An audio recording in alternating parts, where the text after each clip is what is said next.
Okay, तो अब देखो भाई, दो सॉल्यूशन हम लोगों ने खत्म कर दिए हैं।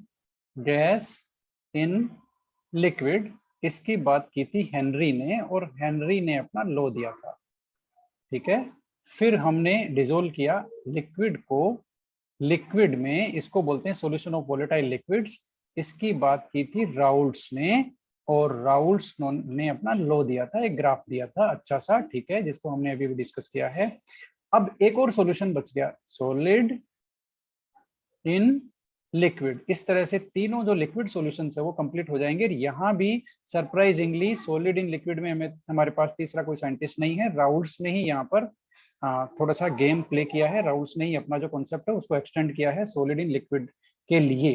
ठीक है, तो अब हमारा जो सेकेंड टाइप का सॉल्यूशन है, कहाँ बात कर रहे हैं हम, मैं बता देता हूँ आपको हम कहाँ बात कर रहे हैं। हम बात कर रहे हैं यहाँ, ये देखो, vapour pressure of liquid solutions. इसमें हमने दो तरह के सॉल्यूशन लिए थे, आपके सामने स्क्रीन है, ये है लिक्विड इन लिक्विड, अगला है solid in liquid. Liquid in liquid यानी कि सॉल्यूशन ऑफ वोलेटाइल लिक्विड्स, इसकी बात हमने खत्म कर ली है। ठीक है, अब हम बात करने वाले हैं सॉलिड इन लिक्विड, है ना। उसको क्या बोलते हैं, देख लो उसका title, solution of non volatile solute. Solids को है ना नॉन वोलेटाइल कंपोनेंट कंसीडर करते हैं, क्योंकि सॉलिड्स वेपर वोलेटाइल नहीं होते, इसलिए either you can say solid in liquid, okay, और you can say solution of non volatile solute. that also means that solid is dissolved in liquid, okay, and the liquid solvent is considered as volatile component, and solid is considered as non volatile solute, okay। तो अब हमारा जो second type का solution है, Raoult's ने जिसके बारे में हमें बता के गए हैं, वो है हमारा वेपर प्रेशर ऑफ, हमारा जो हेडिंग हो जाएगा vapour pressure of solid liquid solution. ये लो भाई, सॉलिड लिक्विड सॉल्यूशन, सॉलिड को हम लोग डिसोल्व करने वाले हैं लिक्विड में। अब इसका वो क्या हुआ, दूसरा टॉपिक क्या हुआ राउल्ट्स के टर्म में, Raoult's law of Raoult's law for solution of non volatile solute. ये लो भाई, नॉन वोलेटाइल सोल्यूट के लिए राउल्ट्स का लॉ क्या है, और ऐसे सॉल्यूशंस के लिए। तो इसके लिए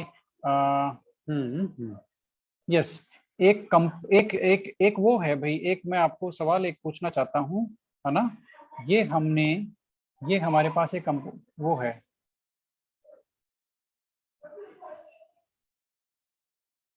सोलवेंट है, ठीक है, सोलवेंट है, ये हमारे पास सोलवेंट है वाटर।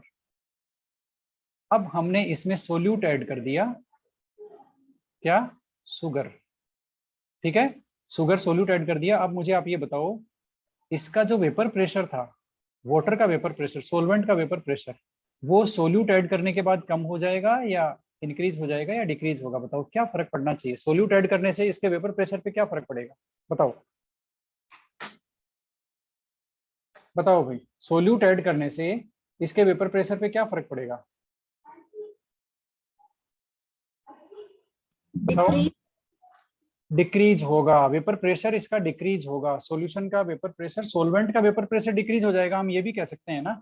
क्यों, क्योंकि यहाँ पर देखो देखो चीजों को समझ लो, यहाँ पर वोलेटाइल कौन है, केवल वाटर है बेचारा, शुगर तो वोलेटाइल होगा नहीं। तो यहाँ पर वाटर का जो टोटल वेपर प्रेशर है, वही तो सॉल्यूशन का वेपर प्रेशर है, सॉल्यूशन का कोई अलग से थोड़ी आएगा, ठीक है, क्योंकि यहाँ पर एक ही कंपोनेंट है वोलेटाइल वाटर, इसलिए चाहे आप लोग वाटर का वेपर प्रेशर बोल दो, चाहे आप लोग सॉल्वेंट का वेपर प्रेशर बोल दो, चाहे आप लोग सॉल्यूशन का वेपर प्रेशर बोल दो, वो एक ही चीज आएगी, है ना। सॉल्यूशन में आप लोग ये भी कह सकते हो vapour pressure of solvent in solution, vapour pressure of water in solution, या फिर वेपर प्रेशर ऑफ सॉल्यूशन, ये तीनों एक ही चीज है, इनमें कोई डिफरेंस नहीं है, ठीक है ना। तो आपका आपने एकदम सही बताया, वेपर प्रेशर क्या होगा, डिक्रीज होगा। अब ये इंपॉर्टेंट कॉन्सेप्ट है, वो आप लोग लिख लो, on adding non volatile solute, on adding non volatile solute, vapor pressure of the solvent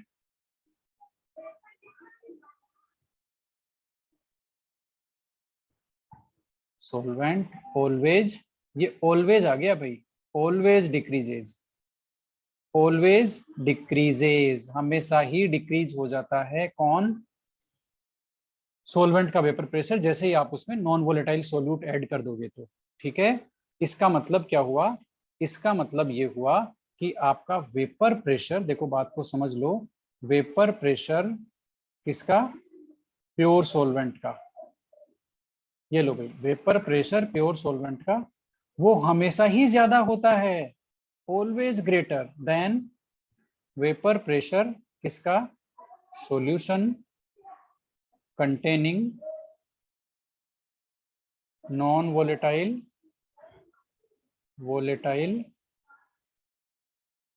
solute.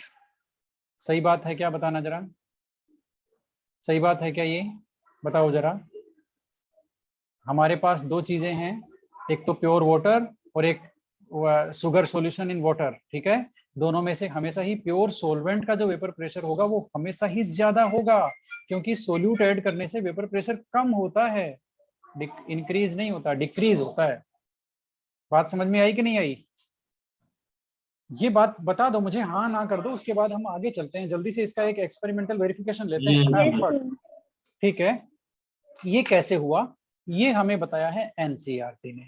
ठीक है, आप इसको टेक इट ग्रांटेड मत लीजिए कि ये मैंने कह दिया बोल करके ये सही है ना, या हमारे सर ने कह दिया ये बोल के सही है, नहीं नहीं, आपको टेक इट ग्रांटेड नहीं लेना है, just we have NCERT to prove this fact, what's going on, okay, what's going on, yes. और क्यों, क्यों भाई सॉलिड सोल्यूट डालते ही क्यों वेपर प्रेशर कम हो गया, थोड़ी ना किसी डॉक्टर ने बता दिया, नहीं नहीं, हमें किसी ने नहीं बताया, हमारे पास प्रूफ है, एनसीईआरटी है, तो हम यहाँ से एनसीईआरटी उठाएंगे, ये हमारे पास एक यस डायग्राम है, we have this diagram, hope that it is copied, okay, hope that we have copy, yes, we are now, yes, okay. अब देखो ये बड़ा ही इंटरेस्टिंग डायग्राम है एनसीईआरटी का, जो आपके सामने है आपकी स्क्रीन पर, आपको देखना है, आप इसे समझेंगे ये कि आप सोलिड सोल्यूट ऐड कर रहे हैं एक सोलवेंट में, तो उसका वेपर प्रेशर क्यों डिक्रीज हो रहा है, why it happens always, okay, वो हम समझने जा रहे हैं।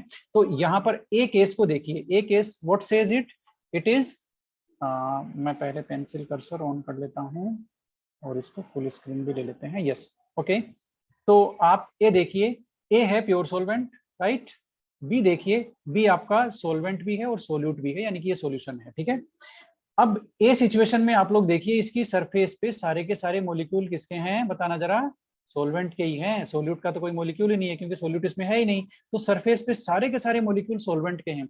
उससे वेपर फेज में जाने वाले, वेपर फेज में जो सोलवेंट के मॉलिक्यूल्स है ना, वो वेपर फेज में मतलब वो ज्यादा वेपर बनाएंगे, या हम उसको ये कह सकते हैं कि वेपर फेज में उसका कंट्रीब्यूशन ज्यादा होगा। ठीक है, या फिर हम ये कह सकते हैं कि मोर number of solvent molecules will escape from the surface, okay, if all the molecules of solvent are present at the surface, then more the number of solvent molecule will escape from surface। ठीक है, सारे के सारे ही वही हैं, solvent molecule हैं, तो ये ज्यादा वेपोराइज होने के ज्यादा चांसेस हैं और ये ज्यादा वेपर बनाएंगे। ठीक है, जिससे वेपर प्रेशर ज्यादा होगा।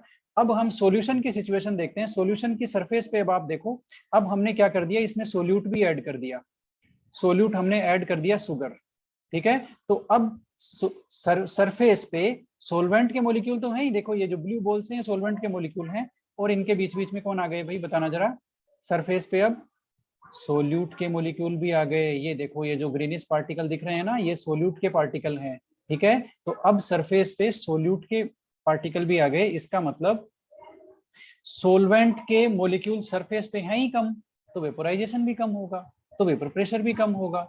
It means in case of solution, lesser number of solvent molecule are available on the surface, that's why a lesser number of solvent molecule will escape from the surface to form vapor, that's why pure solvent का vapour pressure हमेशा ही ज्यादा होता है pure solute से। ये बात आपको समझ में आई कि नहीं आई, बता दो जल्दी से। यस, आ गई, तो अब आपको ध्यान में आ गया, ये इक्वेशन याद रहेगा, सोलवेंट का वेपर प्रेशर हमेशा ही वेपर प्रेशर ऑफ सॉल्यूशन से ज्यादा होगा, और सॉल्यूशन कौन सा, that is containing non volatile solute. यदि आपने कोई सॉलिड सोल्यूट उसमें डिसोल्व किया है तब ये हमेशा ही उसका वेपर प्रेशर प्योर सॉल्वेंट के वेपर प्रेशर से हमेशा ही कम होगा, that is universal situation, okay, that is applicable to all the cases. Yes, अब बड़ा एक इंटरेस्टिंग केस है भाई, है ना, वो आपको शानदार लगेगा। हमने दो एग्जांपल लिए, एक एग्जांपल में हमने क्या किया, हमारे पास दो केस हैं, दो स्टूडेंट थे, उनको हमने कहा सॉलिड को डालो लिक्विड में, तो दोनों ने क्या किया, एक ने तो 1 मोल ऑफ शुगर ऐड कर दिया। अब बात को समझना, देखो 1 मोल ऑफ शुगर ऐड कर दिया किसमें, H2O में। कितना H2O, 1 kg H2O, ये लो भाई, ठीक है। दूसरे स्टूडेंट ने क्या किया, 1 मोल ऑफ, उसको शुगर नहीं मिला, ठीक है, तो उसके घर में यूरिया था, तो उसने यूरिया ऐड कर दिया, 1 mole of urea in 1 kg H2O।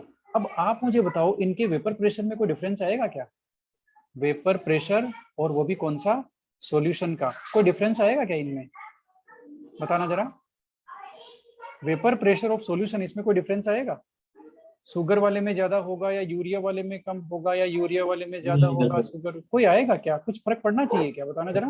नहीं आएगा सर, शायद नहीं आएगा। हमेशा ध्यान रखना 2 पॉइंट, एक तो सोलवेंट आपका प्योर है ना, ठीक है, उससे वेपर प्रेशर हमेशा ही कम होता है, किसका, वेपर प्रेशर ऑफ सॉल्यूशन, कौन सा, सॉलिड लिक्विड सॉल्यूशन, ठीक है, ये तो हमने अभी अभी देखा ही है ना, ठीक है।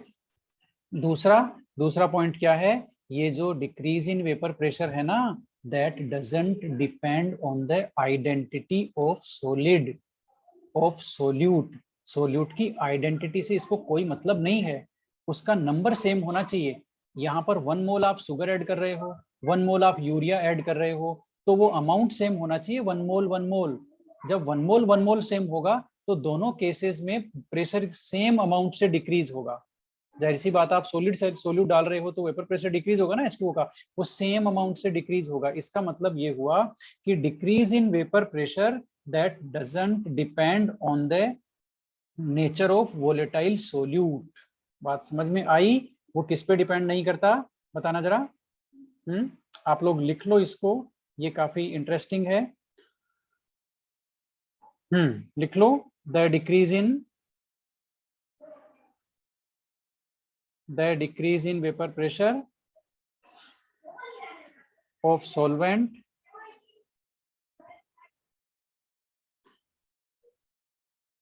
depends upon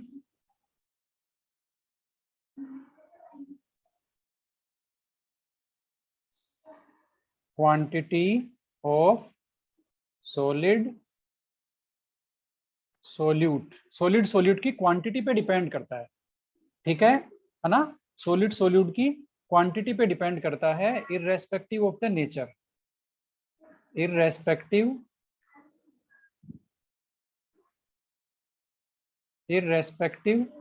the nature of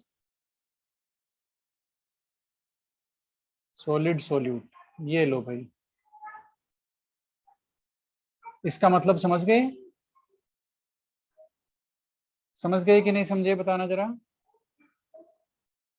दो सॉल्यूशन है, फटाफट बता देना, मैं बना देता हूं फटाफट। यहाँ पर ये दो एक पेयर है जिसमें 1 kg यहाँ पर H2O है और 0.5 मोल यहाँ पर शुगर है, ठीक है। ये हमने सॉल्यूशन लिया, 1 kg यहाँ पर H2O है और 1 मोल यहाँ पर शुगर है, इसको बोलते हैं 1, इसको बोलते हैं 2, ठीक है। एक हमने सॉल्यूशन लिया, 1 kg यहाँ पर H2O है और 1 मोल क्या है, शुगर है, ठीक है, ये ऐड किया हमने। और दूसरा सॉल्यूशन लिया, यहाँ पर 1 kg यहाँ पर H2O है और 1 मोल इसमें ऐड किया यूरिया, ठीक है। ये 3 नंबर है, ये 4 नंबर है। फटाफट मुझे बता दो 1 और 2 में क्या रिलेशन है, किसका वेपर प्रेशर ज्यादा होगा, सेकंड वाले का।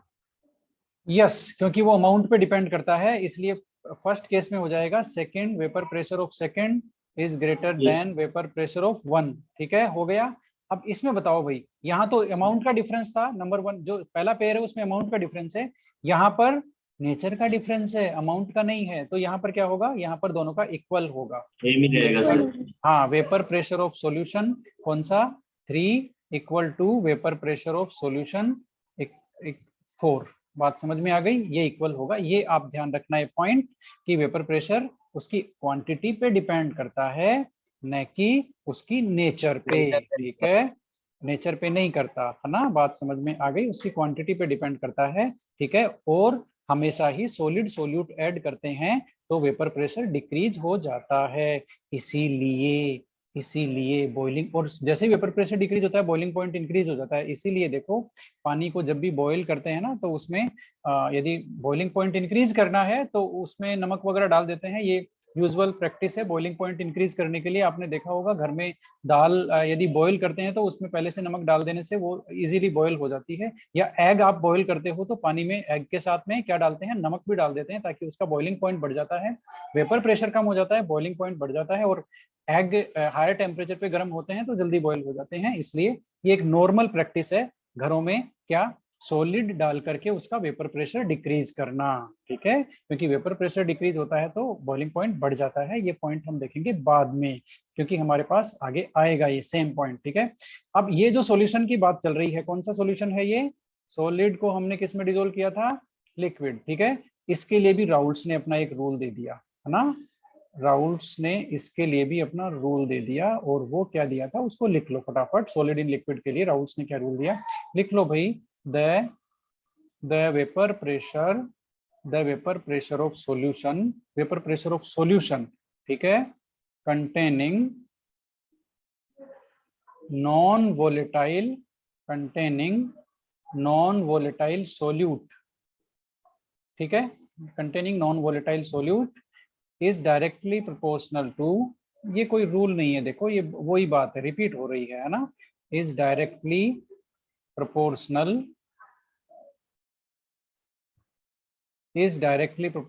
To mole fraction. किसके मोल फ्रैक्शन के डायरेक्टली प्रोपोर्शनल होना चाहिए, बताना जरा, ये बताओ भाई। अब ये आपका कॉमन सेंस बताएगा, यहाँ पर राउल्ट्स क्या कह के चले गए, vapour pressure of solution, solution का वेपर प्रेशर, कौन सा सॉल्यूशन जिसमें नॉन वोलेटाइल सोल्यूट है, उसका vapour pressure directly proportional to mole fraction of which one, solute या सॉल्वेंट, किसके मोल फ्रैक्शन के इक्वल होना चाहिए, डायरेक्टली प्रोपोर्शनल होना चाहिए, बताना जरा। सॉल्वेंट के सर। सॉल्वेंट, क्योंकि वोलेटाइल तो वही हो रहा है ना, बात समझ में आई, क्योंकि वही तो वोलेटाइल हो रहा है, वही तो वेपर बना रहा है, जो सारा प्रेशर है वो उसकी वेपर की वजह से है, सॉलिड का तो कोई कंट्रीब्यूशन ही नहीं है। ठीक है, तो मोल फ्रैक्शन ऑफ यहाँ पर आ जाएगा सोलवेंट। ठीक है, मोल फ्रैक्शन ऑफ सोलवेंट, ये हो गया राउल्ट्स का सॉलिड इन लिक्विड के लिए लॉ। ठीक है, अब इसको इक्वेशन फॉर्म में कैसे कर सकते हैं भाई, हम डिफॉल्टली क्या ले रहे हैं, वन कंपोनेंट हम हमेशा ही सोलवेंट लेंगे। ठीक है, ऐसे केसेस में, सॉलिड इन लिक्विड के केस में, और सेकंड कंपोनेंट हम हमेशा ही सॉलिड लेंगे, ध्यान रखना इस बात का, आपका सोल्यूट लेंगे, नॉन वोलेटाइल सोल्यूट, समझ में आया।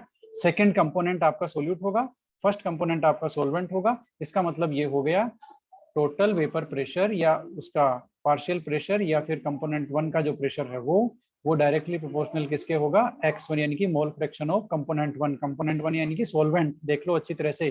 ठीक है, इसका मतलब ये इक्वेशन क्या हो गया, ये वही इक्वेशन अभी जो हमने की थी, कहाँ दिक्कत है। ठीक है, अब क्या हो गया भाई, अब आगे एक चीज मुझे बताओ, ये जो P1 मैं लिख रहा हूं, क्या मैं इसको वेपर प्रेशर ऑफ सॉल्यूशन लिख सकता हूं, P1 क्या यहाँ पर वेपर प्रेशर ऑफ सॉल्यूशन है, हो सकता है क्या, ये बताना जरा। बताओ, P1 जो है वो किसका प्रेशर है, क्या है वो, बताना जरा। सर सॉल्वेंट का है सर वेपर प्रेशर। लेकिन यहाँ पर तो जो होता है वो सॉल्वेंट की वजह से ही है, तो इसको सॉल्यूशन का भी बोल सकते हैं, सॉल्वेंट का भी बोल सकते हैं, सही बात है क्या। Yes sir.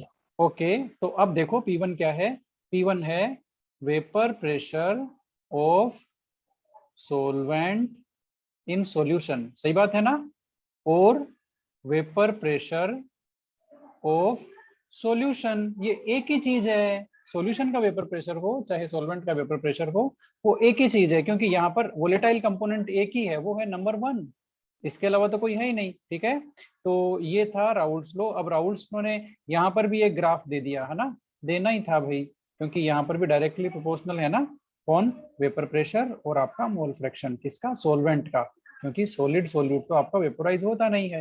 ठीक है, तो ये आपका वेपर प्रेशर, अभी वाला देखो सेम ग्राफ है। अब यहाँ पर वो x1 x2 की कहानी नहीं आएगी, यहाँ पर केवल x1 की कहानी आएगी, जो स्टार्टिंग में आपका 0 है और बाद में आपका फुल हो गया x1, 1 वैल्यू हो गई उसकी। ठीक है, अब आपको पता है ये जो x1 है, यही जो कंपोनेंट 1 है, यही वोलेटाइल कंपोनेंट है, ये लिक्विड है, सोलवेंट है, ये वोलेटाइल है। ठीक है, तो इसी का हम मोल फ्रैक्शन इंक्रीज कर सकते हैं या वेरी कर सकते हैं, और टोटल वेपर प्रेशर को इससे कोरिलेट कर सकते हैं। ये देखो, x1 का जब अमाउंट 0 है, यानी कि कंपोनेंट 1 का अमाउंट 0 है, x1 इक्वल टू 0 है, तो प्रेशर भी 0 है। ठीक है, जैसे जैसे x1 का हमने अमाउंट इंक्रीज किया, उसका मोल फ्रैक्शन इंक्रीज हुआ, वैसे वैसे वेपर प्रेशर भी इंक्रीज होता चला गया, और फाइनली जब वो प्योर स्टेट में आ गया, जब x1 इक्वल टू 1 है, तो जो वेपर प्रेशर होगा वो P1 नोट के इक्वल हो गया प्योर स्टेट में x1 का वेपर प्रेशर। ठीक है ना, तो ये ग्राफ है किसका, ये राउल्ट्स लॉ का ग्राफ है, जिस जो ये किसके लिए है बताना जरा, ये नॉन वोलेटाइल सोल्यूट वाला जो सॉल्यूशन है, सॉलिड इन लिक्विड के लिए राउल्ट्स लॉ का ग्राफ है ये। ठीक है, सॉलिड इन लिक्विड, जहां पर हमारा लिक्विड सॉल्वेंट है, कंपोनेंट 1 है। बात समझ में आई कि नहीं आई, बता दो जरा।